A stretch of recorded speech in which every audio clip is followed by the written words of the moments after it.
Voilà, balade et découverte, vous l'aurez constaté, dans notre petite balade sportive ce matin, nous sommes arrivés à Kpimé, Seva, près de la montagne de Kpimé, communément appelée la cascade de Kpimé. Vous voyez derrière moi, pour les habitués des lieux, la cascade de Kpimé. Et voilà donc la voie qui mène à la cascade. Mais ce n'est pas la cascade qui nous intéresse ce matin, c'est plutôt une centrale hydroélectrique vieille de 1962. Cette centrale hydroélectrique est donc installée par les Russes et nous irons bien évidemment à la découverte de cette centrale hydroélectrique. De quoi a-t-elle été capable les années passées? Nous irons d'ailleurs la découvrir avec un ancien des lieux, Monsieur Aouté, celui qui a été formé d'ailleurs par les Russes depuis 1990, il est toujours là. C'est avec lui que nous allons avoir un petit entretien pour comprendre davantage le rôle de cette centrale hydroélectrique. Venez avec moi.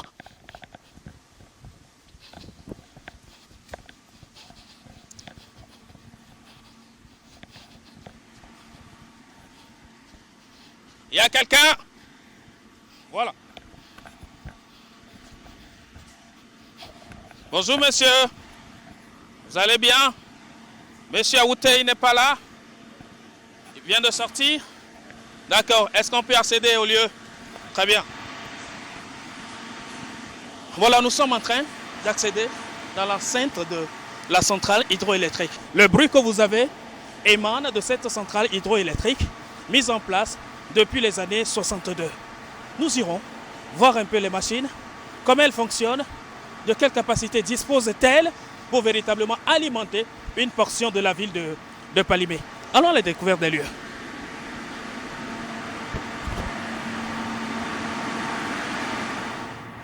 Fréquemment, le personnel restreint s'occupe de l'entretien des machines, nettoie les lieux et surtout contrôle à la lettre la tension qui arrive sur les lignes.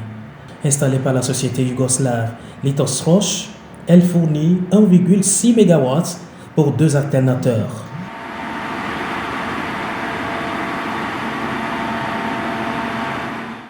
Nous allons mieux comprendre avec les techniciens des lieux. Alors ce matin, comme nous le disions, nous n'avons pas pu retrouver M. Aouté sur les lieux, mais ses collègues sont là, ceux avec qui nous allons nous entretenir pour comprendre davantage sur cette centrale hydroélectrique installée au Togo depuis 1962, la première d'ailleurs de la sous-région. Eh bien, M. Touloun et M. Loko sont en place. Bonjour. Bonjour, monsieur. Oui. Alors dites-nous, qu'est-ce qu'on peut retenir de cette centrale qui continue de fonctionner jusqu'à ce jour? Vous l'avez bien signifié, hein, c'est une centrale installée depuis les années 63. Oui. Ici, c'est la centrale hydroélectrique, la première dans notre sous-région. Elle est construite en 1963 par les Yougoslaves et produit 1,6 MW pour deux alternateurs et 0,8 chacun. Oui. Cette centrale alimentait depuis 1963 jusqu'à Lomé. Mais vu la densité de la population de Palimé, elle n'arrive plus à supporter cette population vu la création de d'autres entreprises dans notre commune. Donc c'est ça qui fait que ça ne suffit plus, même dans la commune de Palimé. Il y a besoin d'augmenter la puissance de nos groupes. C'est l'une des œuvres issues de l'époque Sylvanus Olympio, c'est bien cela? Oui. C'est bien cela. C'est un projet du feu président, du premier président même du Togo, Sylvanus Olympio. C'est son projet, c'est lui qui a démarré ce projet et bon, malheureusement il n'est plus, mais le projet continue toujours. Mais chaque matin vous faites l'entretien des lieux et cela vous permet d'alimenter pratiquement les populations de Palimé ou vous en avez besoin d'apport de la CEB ou alors d'autres compagnies électriques? Ok. Bon, la centrale alimente la population de Palimé. Mais la CEB aussi alimente la population. La CEB envoie et nous rentrons dans la ligne. Donc on rentre pour faire diminuer la baisse de tension en ville. Mais sauf s'il y a des pannes, nous pouvons alimenter une partie de la population. Oui. Alors c'est ce qui amène des délestages partiels à certains moments? Pas forcément. Le délestage c'est sur la ligne. Mais nous sommes regroupés, c'est une centrale. et nous produisons et nous envoyons. Mais le délestage, ça, c'est pas chez nous ici, c'est au niveau du réseau. C'est un problème de réseau. Le barrage qui est, je crois que c'est vers le haut hein, de la montagne. Sur la montagne même. Alors actuellement, il n'y a pas de creux, hein? Il n'y a pas de creux. Nous avons suffisamment d'eau pour tourner les deux groupes 24 heures sur 24 jusqu'à ce qu'il n'y ait plus d'eau. Comme on ne maîtrise pas trop la météo, nous ne savons pas quand est-ce que la pluie va nous lâcher et on va diminuer un peu le temps de production.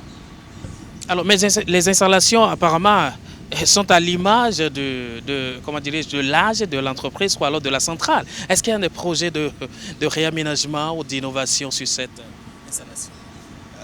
Bon, effectivement, comme vous l'avez dit, c'est une centrale qui a été construite, ça fait vraiment longtemps et l'évolution et la technologie ne fait que changer de jour en jour et ça évolue aussi.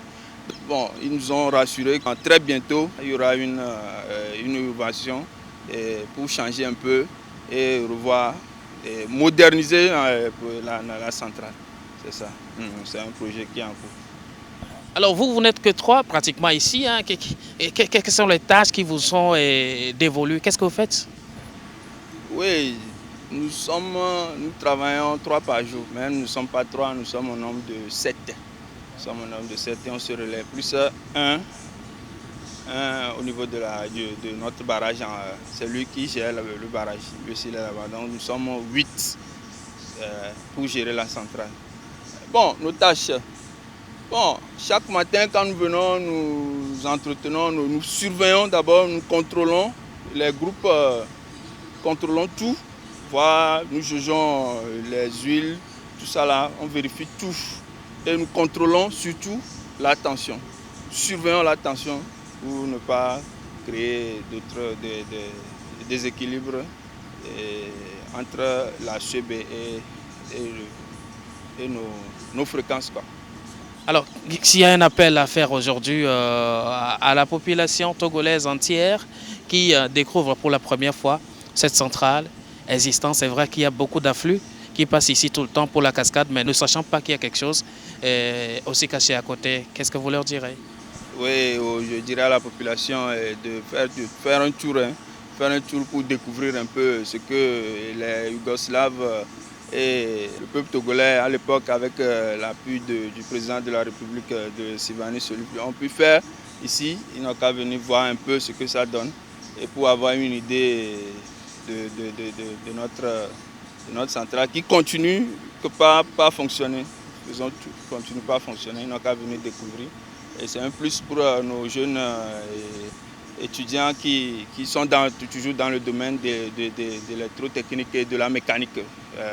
C'est un plus pour eux, ils n'ont qu'à venir et on va les expliquer, on va les montrer un peu la pratique. Ils font la théorie, mais ils n'ont qu'à venir découvrir un peu ce que c'est que la centrale hydroélectrique. Le barrage qui tourne cette turbine se trouve au sommet de cette montagne et ici, à la sortie d'eau, on observe une vitesse moyenne de 500 litres par seconde. Pardon? 500 litres par seconde. 500 litres par seconde, hein?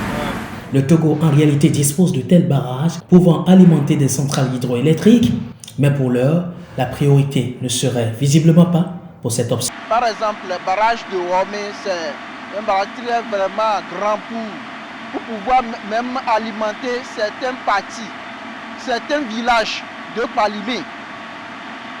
Et pour même, bon, et ça peut même peut-être éviter même de prendre même l'énergie à la cheville. Merci, vous l'avez compris, hein?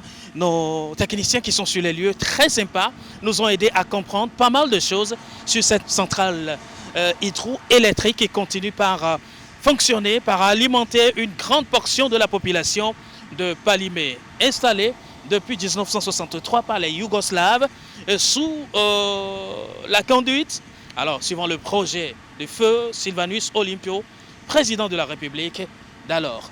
Mesdames et messieurs, restez avec nous, Elios Info, notre balade continue et nous irons à la découverte d'autres sites touristiques, bien évidemment, qui entrent dans l'histoire du pays.